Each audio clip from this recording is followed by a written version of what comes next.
He said he's in the waiting room now.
It's time for the Ward Scott Files, hosted by John Martin.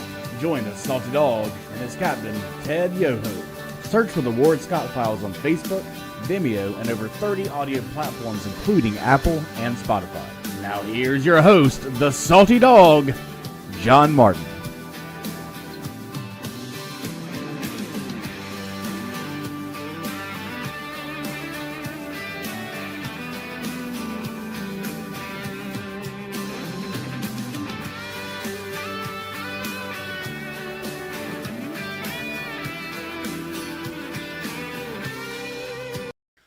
Well, welcome to the Ward Scott Files, hosted by yours truly, John Martin, and normally featuring my co-captain on here, Ted Yoho, on our Pirate Podcast. We're having a little bit of technical difficulties getting Ted zoomed in, so if he joins us, we'll go with it. He's out of town right now, but I'm coming to you live from the podcast room in Spurrier's Gridiron Grill in the beautiful Gainesville, Florida.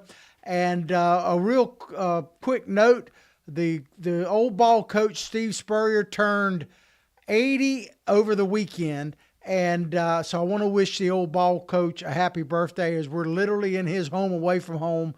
Spurrier's Recording in Gridiron progress. Grill. But so, you know, I had a whole show planned for you, scripted out and everything else. But, you know, there's an old saying by none other than John Lennon that life happens while you're busy making other plans. And that's certainly the way things are this morning, because Pope Francis, yes, Pope Francis died early this morning, late last night, depending on where you are. But Pope Francis died kind of unexpectedly. It's not unexpectedly that, his health was failing, but he kind of had a little bit of a rebound on Easter Sunday, actually delivered some remarks on Easter Sunday to the faithful. Actually had granted an audience, if you will. I hope I'm saying these terms correctly, with Vice President of the United States, J.D. Vance. And, it kind of, there is Ted joined us now? I am here.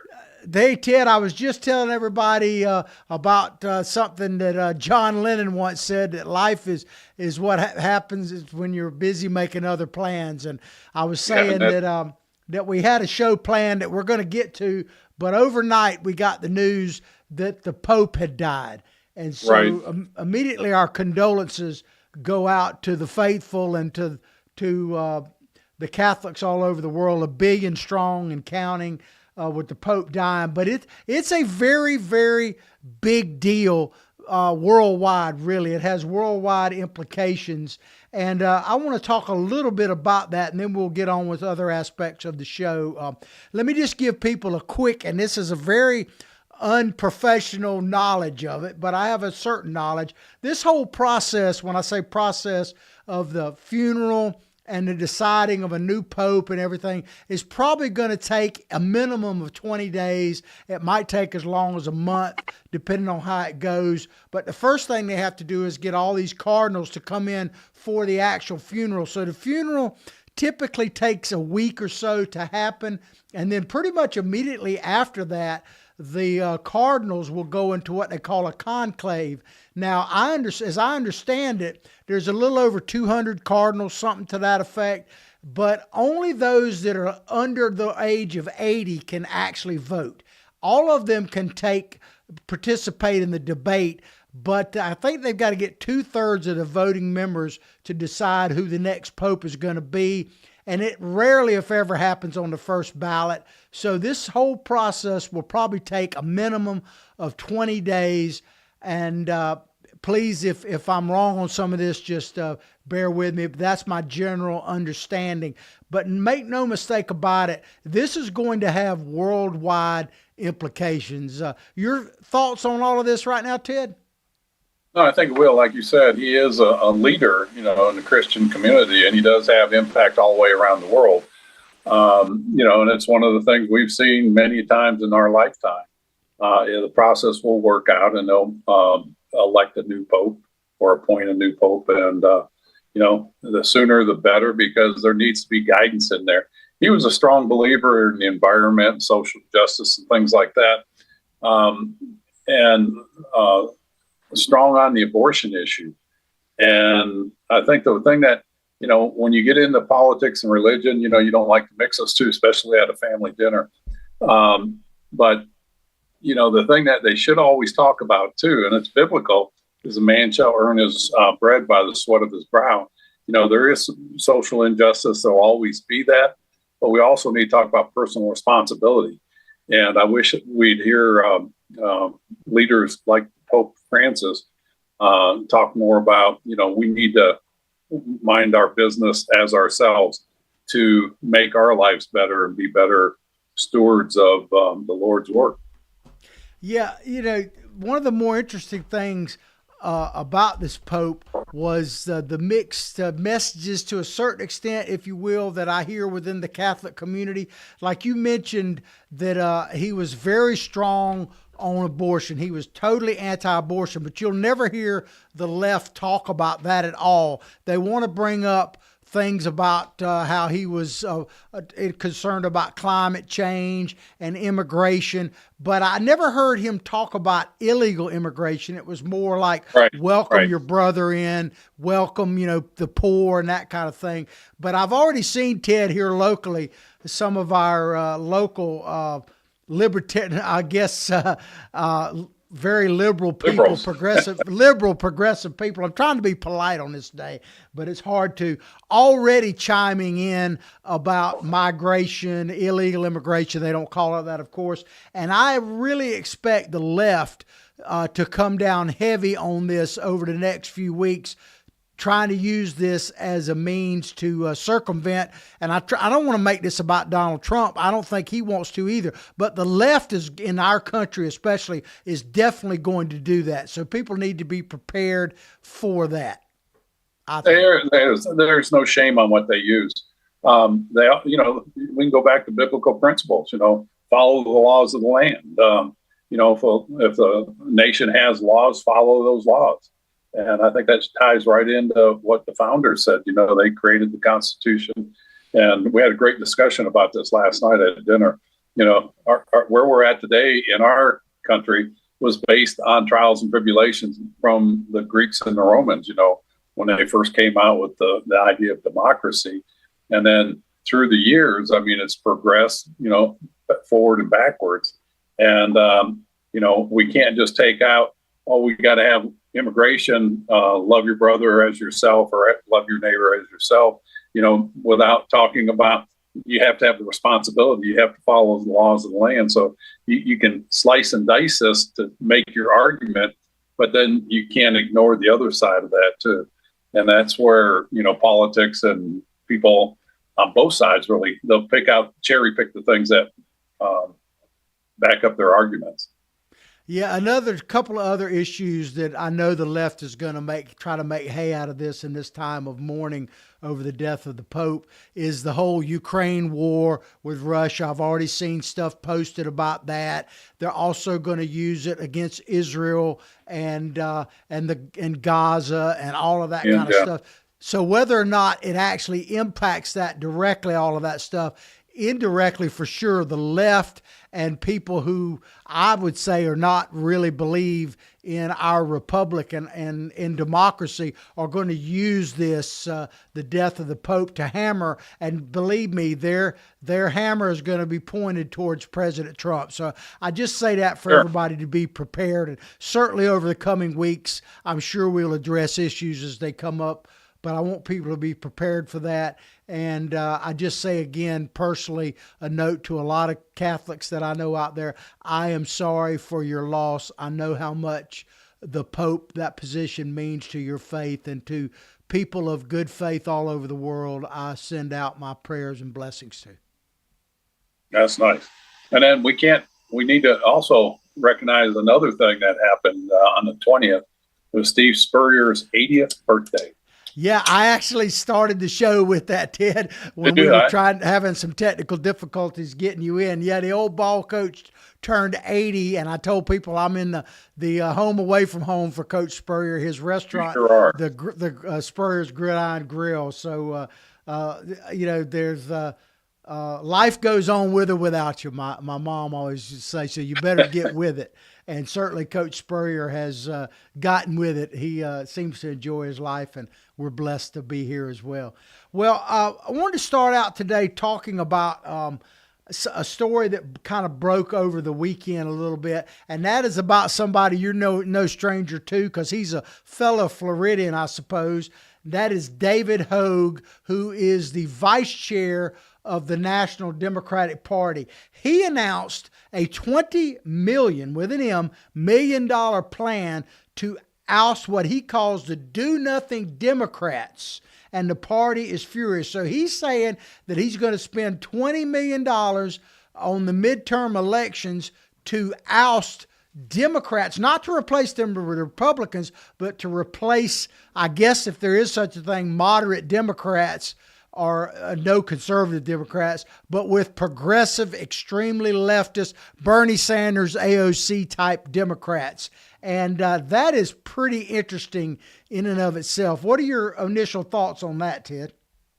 No, it's definitely a new direction for the Democrat Party. I've got mixed feelings about this. One, on the mixed side, the amount of enthusiasm they're generating in the young voters. And you see that with the AOC Bernie Sanders rallies they're having. They're drawing crowds of 60,000 people.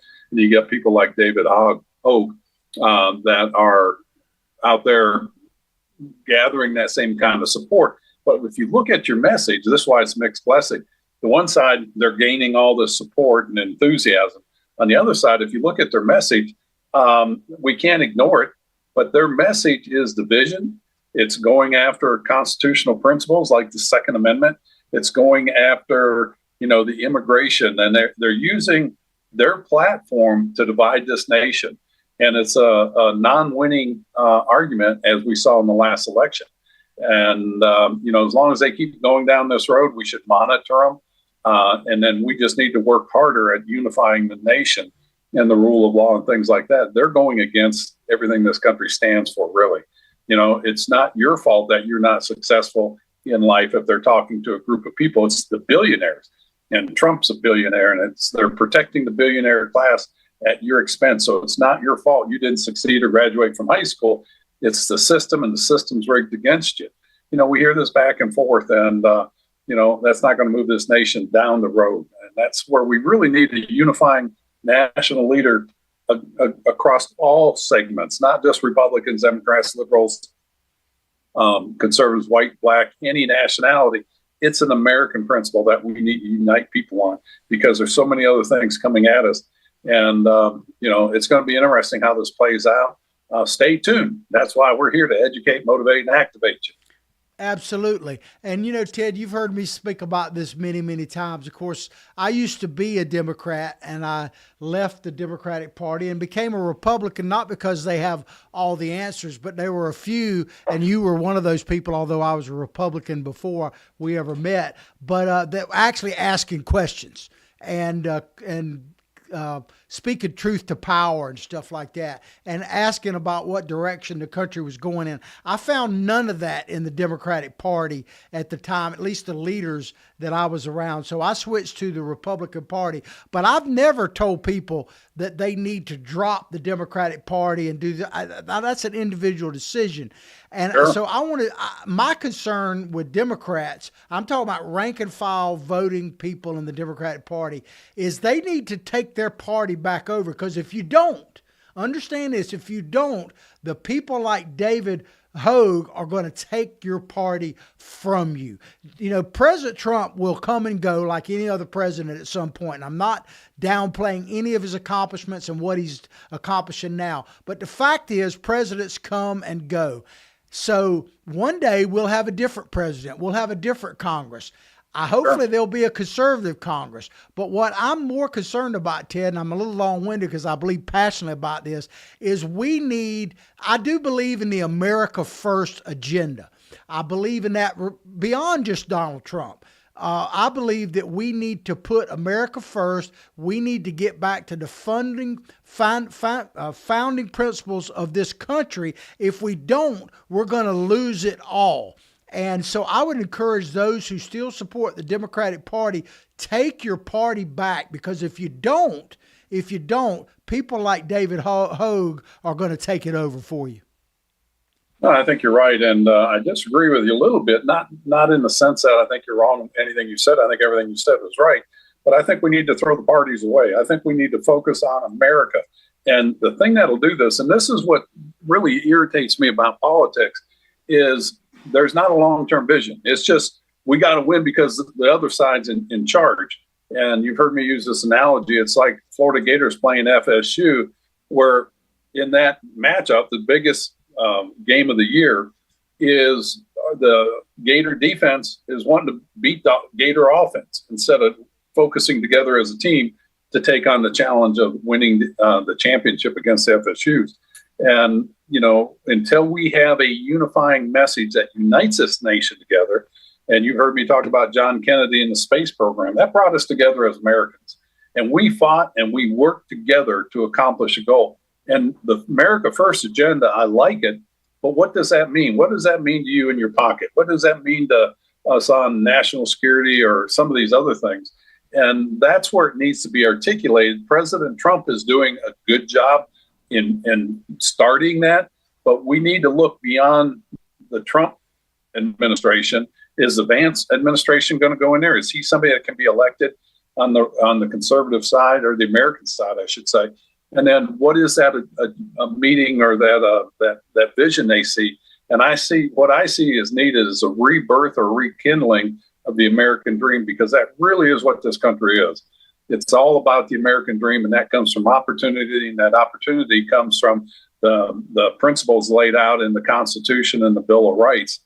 And that is what we need to articulate to this next generation. You know, you're not bad off in life because somebody took advantage of you. It's like, where are you at in life now? What can we do to improve your situation? We've got a program in the government for anything that's you're lacking in, and we want to make sure you get a good start. And it goes back to really our classrooms and education. But our government is, I used to talk with Ward, there's 5 major problems that we really need to address as a nation. It's our debt, China, immigration, which is getting under control now, energy, and education. And then there's other things, obviously, that come under that, healthcare and all those things. So we need to focus on that and not focus on the party politics, you know, the gun control. And I know that's going to come up in the segment here, and we need to talk about that. Yeah, well, you mentioned that. Well, David Hogue, who, as I tell people, if you're just tuning in, we're talking about how David Hogue, who is now the vice chair of the Democratic Party, has said that he's going to put $20 million to primary Democrats with more progressive Democrats. And David Hogue kind of came on the national scene when they had the Parkland shooting here in Florida, a very tragic event. And he was a high school student there, but he made gun control his big mantra. And I want to play this video. This is from a few years ago when he first came on the scene, where he's talking about his tactics for basically doing away with the Second Amendment. Let's listen to it. Saying we need to ban assault weapons. And with that, too, we aren't just focused on the federal government. The vast majority of our success has come from state governments like here in Pennsylvania and elsewhere, where young people have showed up at their state legislatures where the most power is located to be able to actually make change, at least in terms of how easy it is, because you don't necessarily have to deal with the filibuster in a lot of these states. Thank God. And actually change gun laws. And since Parkland, we've passed over 100 gun laws at the state level. And part of the challenge with this work is we can't prove the shooting that Well, didn't Ted, happen. there was Mr. Hogue a few years ago talking about, and the part of the speech that really struck me was he's talking about we don't necessarily even need Congress. We can get this done at the state level, and how Right. he was giving himself, and I'll give him credit as well, instrumental in getting over 100 gun laws passed in various states. And my point being to people, and this is where it crosses party lines, that if you believe in the Second Amendment, if people like David Hogue get their way and have real power, which is what he's trying to get, the Second Amendment will be dead. And that means, in many ways, the death of our country. What are your thoughts on that, Ted? Well, number one, David Hogue, he went through a tragic incident down there at Parkland. I love his passion. You got to respect his passion, but his message, from my standpoint, is wrong. They need to go back to the first 10 amendments, the Bill of Rights. The Second Amendment is very clear. The right to have a well-regulated militia and the right to bear arms shall not be infringed, period. Again, why don't we talk about the responsibility of owning a firearm? You and I, we've talked about this in the past, and I know the older people, I just turned 70, so I'm one of those now, how when we went to high school, people had shotguns in the back of their truck. There was a responsibility that we had, and, a gun is a tool. A gun is an inanimate object. It's neither good or bad. It falls into the hands of the people that take it. Whether it's a magazine that has 30 rounds in it or a single shot shotgun, they can be as devastating as a hammer or a machete or a 2x4. And we're missing the point here. It's not the gun, it's the person with the gun. And David Hogue and those people that are very strong anti-gun like this, they're missing the whole boat. And for people to support that, they're giving up their freedoms and liberties that this country has been in existence for over 200 years, that we've worked hard to maintain those. Let's put the emphasis on the people that are doing bad things and fix that problem. Yeah, and we talk quite often about the precarious state of the world. Well, one of the things Sure. that protects the United States of America, and even Hirohito or Yamato, Right. the general or admiral in the Japanese Navy, talked about Right. not being able to attack the United States mainland because you'd have somebody with a gun behind every bush. And I was thinking about this because we're going to take a quick commercial break.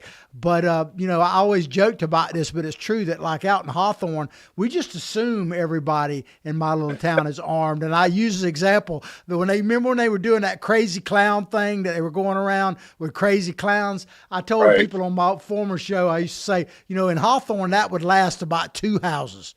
Because the I don't cops, think you want to do that in Hawthorne. yeah, the cops would come out there and they'd say, "Hey, you see them crazy clowns around here?" And the guy would go, "Yep, they's right out. Where are they? You see that mound back there in the rose garden? That's where they are right now." That wouldn't last but about 2 houses. But we're talking about David Hogue and him taking over the Democratic Party. And we're going to take a quick commercial break. Please come back and join us. And please support our sponsors. And if you'd like to be one, look at that little moniker that says Contact Freddie and contact him and sponsor our show. But we'll be right back, Ted. Although the owner of Lewis Oil Company maintains she is 29, Lewis Oil turns 60 years old in June. Chevron would like to recognize the North Florida second-generation family-owned business, celebrating its growth and staying power. Lewis Oil Company maintains significant on-hand supplies, strategically located fuel depots, a delivery fleet, on-site service, fuel card locks, and convenience stores. Lewis Oil Company understands its responsibility in the local economy by providing service and delivery on demand and in crisis. As a first responder for 18 Florida counties and the Southeast from Texas to Virginia, we are proud of this rare accomplishment. Lewis Oil delivers. This is Ward Scott, and I want to thank all our sponsors who keep the show going and pay the bills. The Ward Scott Files premium sponsors are Crime Prevention Security Systems, large enough to serve you, small enough to care. Meldon Law, the only official injury partner of the Florida Gators. The Ward Scott Files Gold sponsors are Lewis Oil Company, Shoot GTR, On the Spot Dry Cleaners, R&R Construction, and Style Cuts. If you are interested in promoting your business on the show, you can visit our website, www.wardscottfiles.com, and click on the Advertise Here banner on the right side of the page, or call my friend Freddie at 352-284-3733. Again, thank you to all the great businesses that support the Ward Scott Files. And remember, if you like the show, thank our sponsors and support the businesses that support us. What you just said is one of the most insanely idiotic things I have ever heard. Everyone in this room is now dumber for having listened to it. May God have mercy on your soul. Ward, that very much surprises me that you've never been tased. You can't handle the truth. All these poop. A warthog. He's going to come up the steps. Here he comes. Oh my goodness, and he's huge. Hello, boy. Wonder if we can pet him. Hi, boy. Can we touch him? No, don't. Help me! Help! Help! And we're back here on the Ward Scott Files, hosted by yours truly, John Martin, and the captain of our pirate ship, Mr. Ted Yoho, former congressman. We're back, Ted, and I wanted to let you know that we've got a few people chiming in on Facebook saying good morning, and I want to give a shout out and a good howdy and top of the morning to John and Ken that chimed in. Thank you. I know Denise always chimes in. We appreciate it. We appreciate Spread the it. word. Spread the word. Spread the word. Absolutely. And, go ahead, Ted. well, I'd like to get some comments back from people on the idea of organizing a Tea Party type of rally in the different areas. And I know I will come and speak. I know, John, you probably would be more likely to do that. And we can get some national figures there, I'm sure. But we need to start countering this movement by Bernie Sanders, AOC, and the likes of that, and the David Hogues. And we need to activate people. And we're leading into the midterm elections, and we want to make sure we go in there stronger than they are. Yep. We could call it something like the Educate, Motivate, and Activate Tour, something like that. Yeah. Absolutely. Well, we went on. I think it's a great idea. So please chime in and we will respond wherever you're watching your favorite podcast. We'll be there. So we were talking when we went to break about David Hogue, who is the vice chair of the National Democratic Party, and his $20 million plan to oust what he calls do-nothing Democrats, basically. And he's primarily focusing on getting old people out of there. And we were talking a little bit about gun control right before we went to the break, which is how Mr. Hogue made his name. And people may think that this doesn't really apply to them. It doesn't impact them. And I know we've got a lot of Second Amendment people out there that aren't necessarily, I was surprised by this, Ted, when I first kind of got involved, that a lot of people who are very avid hunters and a very avid marksman in general and very pro Second Amendment aren't really all of that political. And Right. I've been telling them they better get political. What are your thoughts on that, Ted? No, I think they are. If you don't pay attention to what's going on, you're going to lose those liberties and freedoms. And the worst thing you can do is not be engaged. If you, the easiest way to lose your liberties and freedoms is to do nothing. You have to be engaged. You have to fight to protect these things. And the reason you have to fight to protect them is because there's people out there like the David Hogues, the Bernie Sanders, the AOC, that whole liberal progressive movement that wants to get rid of the Constitution, number one, and rewrite it in their fashion. And what you're looking at is the utopian promised in Venezuela by Hugo Chavez, and Nicolas Maduro has carried it out. I don't think we want that in this country. And that's where they're heading. I mean, it really is. And people need to wake up to this. I don't know, the listeners that we have when we talk to and interact with, they're very well engaged on this and they know this. The problem is we have got to get the masses on this side and be prepared, because it is coming down to us versus them. And that's a shame, because we need to put all of us in the American bundle and working to make this country stronger, to pass it on to the next generations. And that's not happening right now.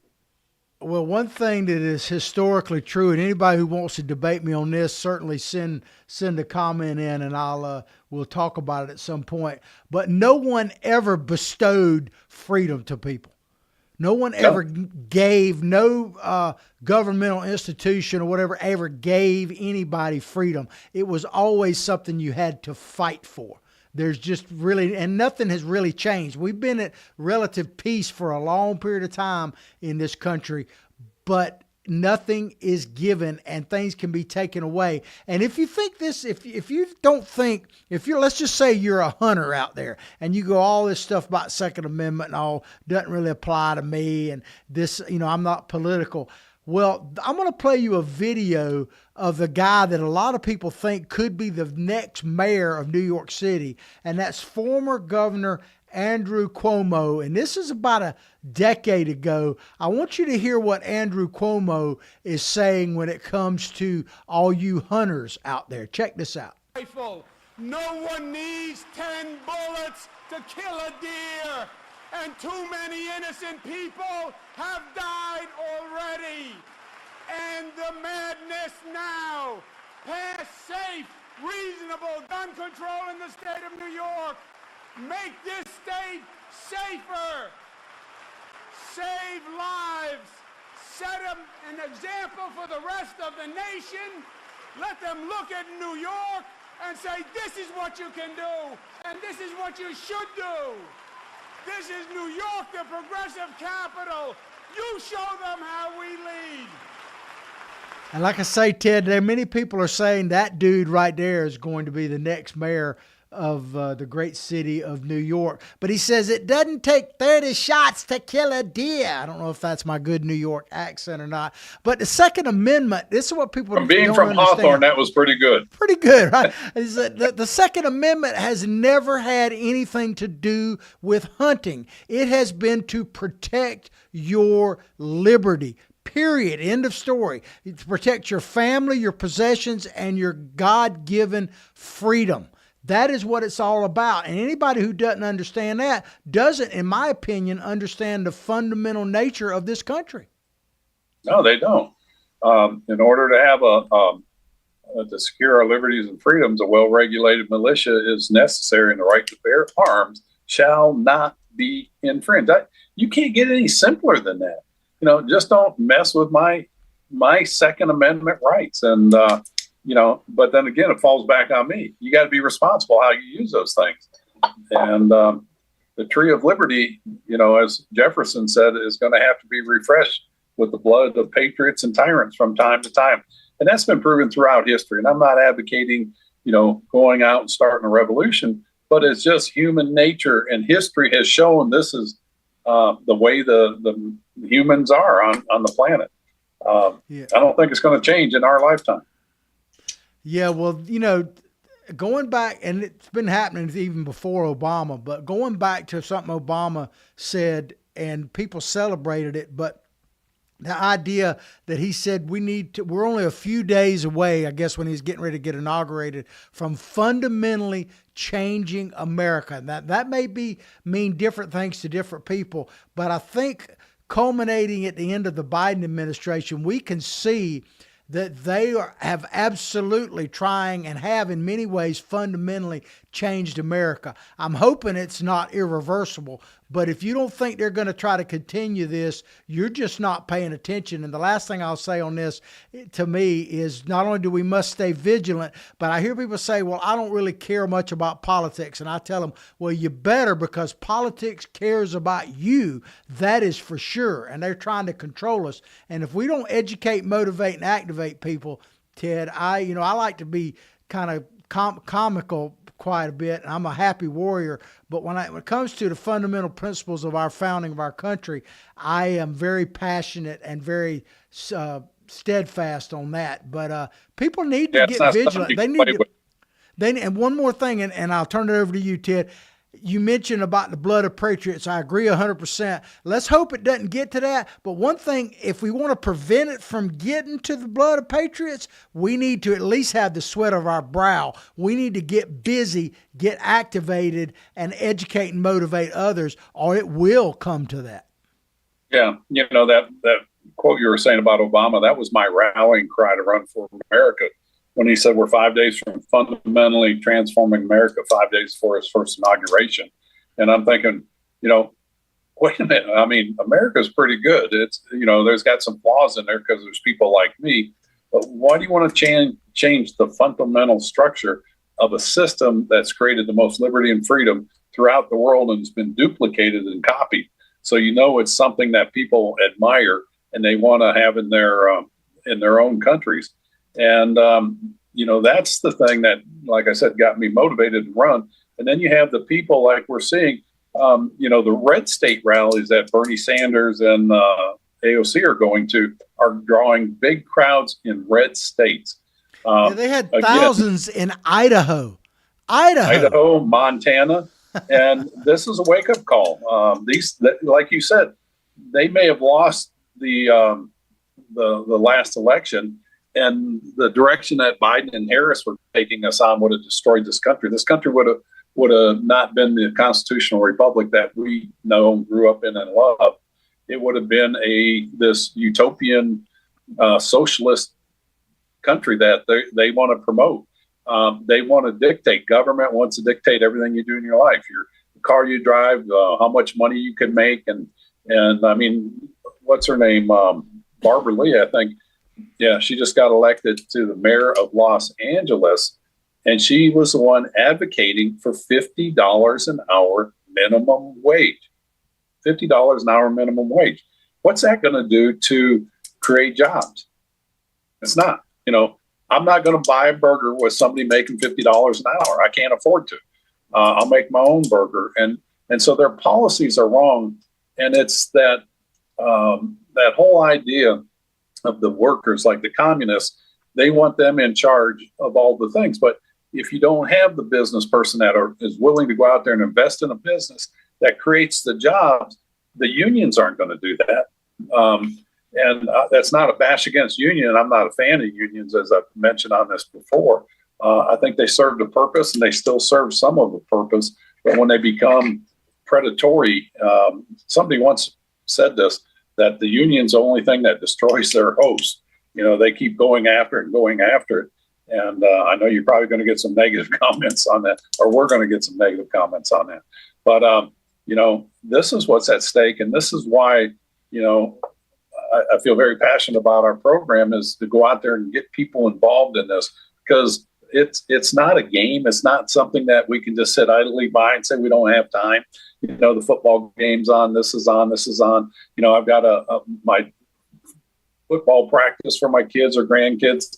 We're all busy in life, and there's a million excuses of why you can't do it. But you only need one reason of why you should do it.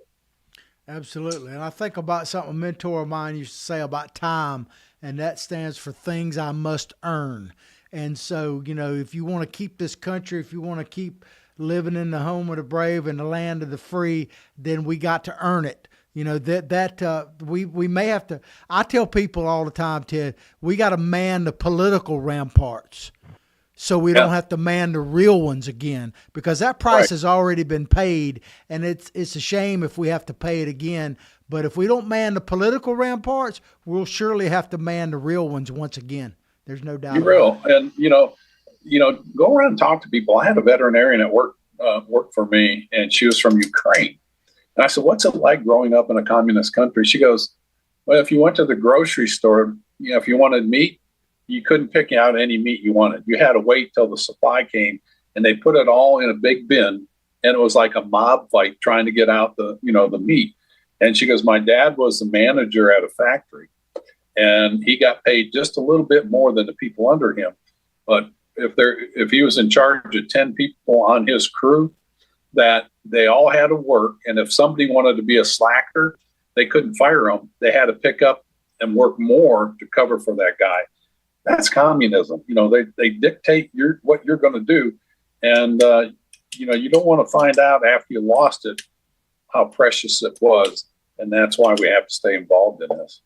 Well, that's why we have to do like Reagan said, we have to pass it on because it's not naturally in the bloodstream. Well, and that's what needs to be taught in our schools. And we need to get back to the basics there, reading, writing, and arithmetic. But then you have to teach the civic principles of what it is, why this country is different. I just every time I think of Obama saying, America, we're no special. We're nothing special here. No more special than the British think they are, or exceptionalism. And, for a leader of this nation to be elected and say that is just unconscionable. And of course, this new group that wants the AOCs and Bernie, they're using Bernie just because he was a big draw, but he is as anti-American as all, as far as a constitutional republic. And we need to pay attention, be vigilant. To me, Bernie Sanders represents the perfect communist, because if you look at it, it's like every other communist country. It's do as I say, not as I do. Because Bernie lives the furthest away from the common people and a socialist background as a say a Russian peasant he's as far away from that as you possibly could be. There for him and Alexander Ocasio-Cortez, and we talked about this on our show on Friday, that they're flying around in $15,000 an hour planes. Bernie has between 3 and 5 houses, depending on which report, has never really had a job, and he never talks about millionaires anymore. It's billionaires, because he, in fact, is a millionaire, and so is Alexandria Ocasio-Cortez. She raised $10 million in the last quarter. So these people are perfect communists because they believe in do what I say, not what I does. Well, they're the elites, and they want to tell you what you should do, like you said, but they're not going to do that. But it's like Pelosi, espousing all the things that you should do, but in the meantime, she's getting her hair done during COVID without a mask at the beauty parlor and bragging about how much ice cream she has in her refrigerator. And that's what they do. It's kind of like the astronaut or the ladies that went up in the air on that Blue Origin flight, coming back saying they're astronauts and that. No, I don't think you're really. It's like if I threw a football a couple of times, I can't tell you I'm a football player. And so they went up in space. They paid $150,000 plus to go up there. It doesn't make them an astronaut, but yet they want to tell you that they're doing this to empower women. No, they're doing it because they wanted to have a good time, and they were able to do that. And I'm not knocking that. I think that's great if you want to do that, but it doesn't fit into the narrative that they're trying to talk about. It's just like with the California and Washington, the liberal states, talking about all cars have to be electric by 2050.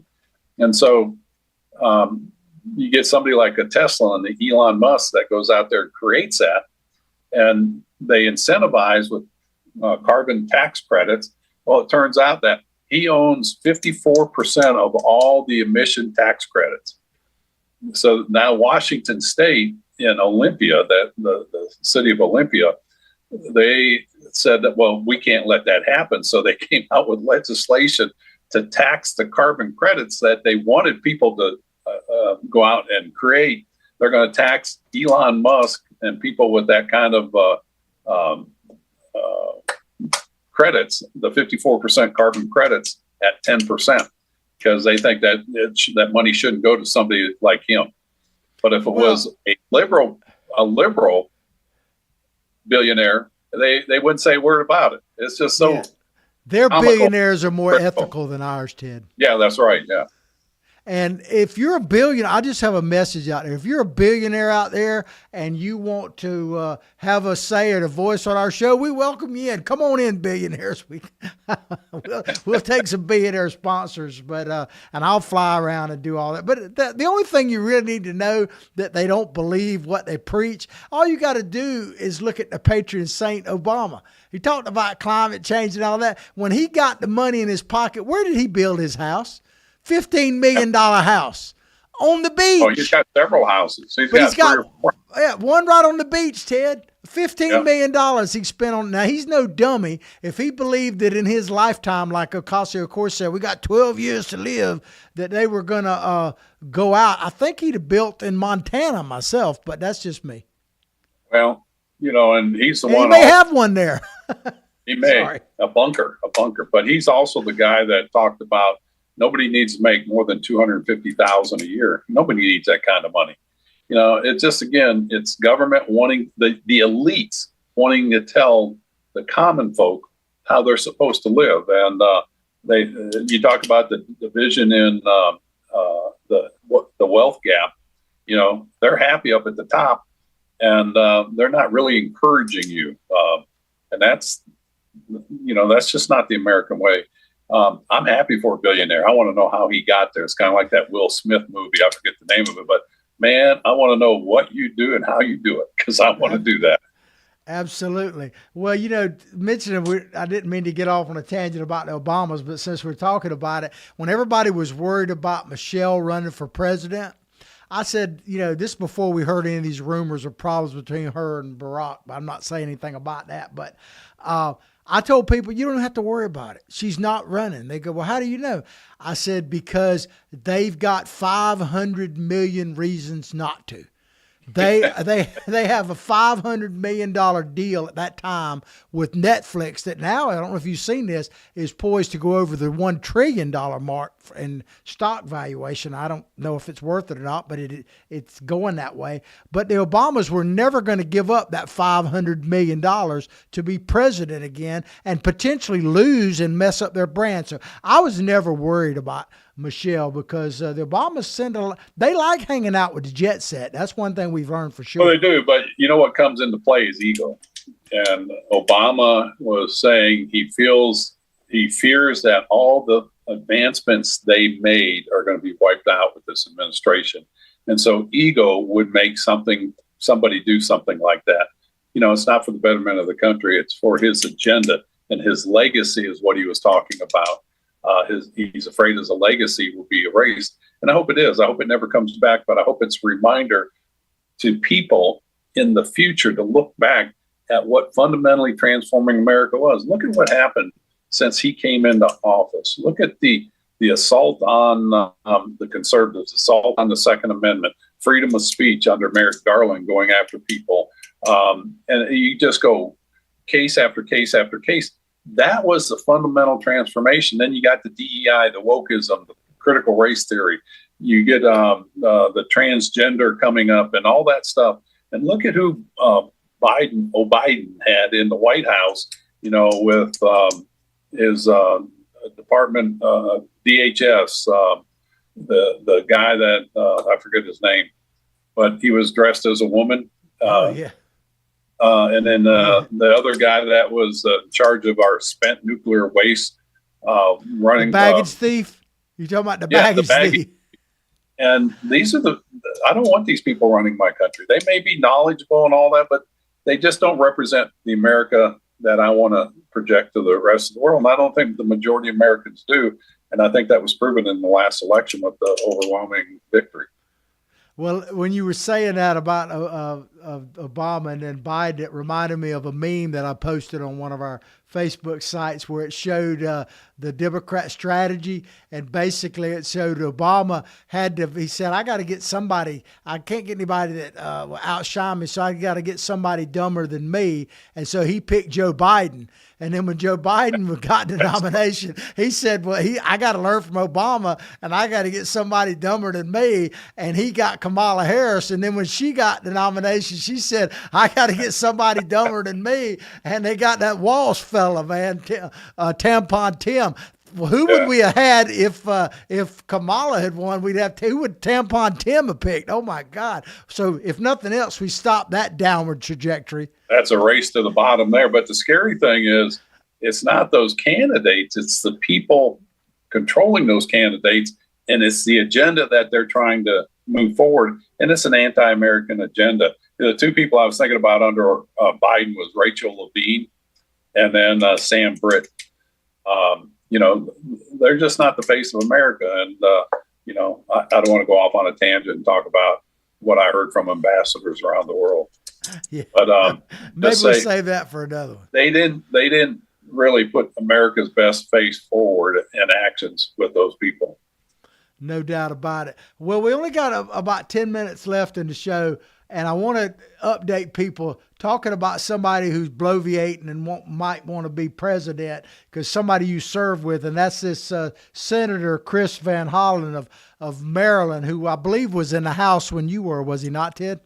Yeah, he was. Well, I want to update people on a story we talked about on Friday, and this has to do with this Kilmar Abrego Garcia. Apparently, I don't know if you've heard this, I just heard this on the way into the show, that he's been moved from that maximum security prison now, and he's still in El Salvador. I don't know exactly what that means, but on a show over the weekend, Van Hollen said to ABC, and I'm going to use the interviewer, he said, he talked about that he was not defending this, let me get his name right, Abrego Garcia. He was defending the due process that he was entitled to. Well, we talked about this a little bit before, but they talk about due process. What is a non-citizen? This is the thing. He's not a man of Maryland. He's a illegal immigrant from El Salvador and has a criminal record and is a wife beater, and the list goes on and on. What process exactly is this guy due? Yeah, I know it.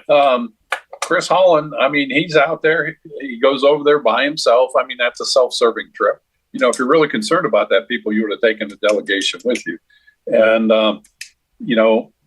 for Chris Hollen, Van Hollen to stand up for this guy, I guess it's admirable to a sense that, person's from the state, but, you need to look at all the facts in there. And you just brought them up. The guy had a record of domestic abuse with his wife, who she has now denounced as well. That really didn't happen. And, it was just a misunderstanding, but it did happen. There's eyewitnesses and all that stuff that went with that. And the guy is here illegally, and, it's a tough message. It's tough love. And President Trump is using tough love to make this a better country. And I think we need to support him in that. So I'm anxious to see how this play out. And you brought it up, due process. I think we're all afforded due process. But if you come into the country illegally and you're not an American citizen, does that right go to you? And I know people will say, yeah, it should. And in an ideal world, probably should. But when you're trying to clean up a mess, keep in mind why this is going on. This is going on because of the 4-year open border that the liberal progressive Democrats, that your Bernie Sanders, AOCs, and all these other people, Chris Van Hollen, allowed to happen in this country. So you get it. They create a mess. You get somebody like Trump that wants to clean it up, and then they attack him for going after this. It's a mess that should never have happened. And with poor leadership, it'll happen again. And that's why we have got to get people to the votes, get them registered, get people to the polls, get them registered, and then to the polls, unlike the Democrats. Well, here's the thing, Ted, that really concerns me. And I hope people will understand when I say this. And I'm not knocking President Trump. I'm applauding his efforts.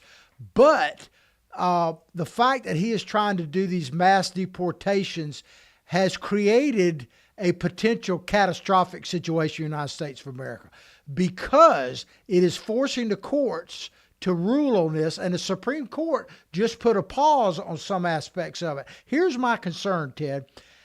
If we get to a point to where, maybe for good intentions, that we say that if you're illegally here, you have the same constitutional protections as a citizen of the United States.